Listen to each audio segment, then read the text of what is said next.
আপনারা জানেন যে বিভিন্ন রাজ্যে যেখানে ডাবল ইঞ্জিন সরকার আছে সেখানে বাংলা ভাষা ও বাঙালি পরিচয়ের ওপরে পরিকল্পিতভাবে আক্রমণ চালানো হচ্ছে।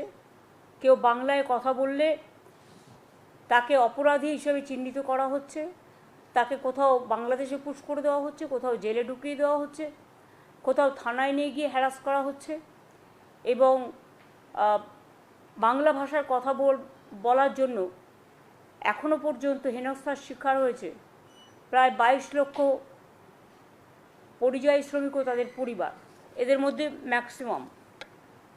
কিন্তু আমি এটা বলবো শুধুমাত্র যারা ফিরে আসছেন এবং বাংলার পরিযায়ী শ্রমিক যারা বিভিন্ন রাজ্যে কাজ করেন তারা যারা ফিরে আসছেন অসহায় অবস্থা, অত্যাচারিত হয়ে, ভাষা সন্ত্রাসকে কেন্দ্র করে তাদের অপরাধী তকমা দেওয়া হচ্ছে, বাংলা ভাষায় কথা বলা যেন অপরাধ। কাজে এটা নিয়ে আমরা একটা সিদ্ধান্ত নিয়েছি যে বাংলায় যে সকল পরিযায়ী শ্রমিক বাংলার বাইরে কাজ করছে তাদের বাড়ি ফিরিয়ে এনে এবং তারা যদি নিজেরাও চলে আসে, যারা আসতে পারবে, যারা আসতে চায়, তাদের পুনর্বাসনের জন্য আমরা একটা পরিকল্পনা গঠন করেছি। এই পরিকল্পনাটার আমরা নাম দিয়েছি শ্রমশ্রী, নতুন পরিকল্পনা।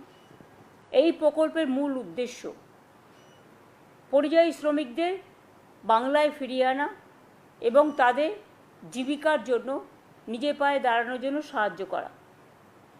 যারা ফিরে আসবেন এককালীন ভ্রমণ সহায়তা সহ আমরা 5,000 টাকা দেব। পুনর্বাসন ভাতা মানে আমরা ফিরে আসার পর 12 মাস মানে 1 বছর নতুন কাজের ব্যবস্থা না হওয়া অবধি প্রতি মাসে তাদের 5,000 টাকা করে দেওয়া হবে।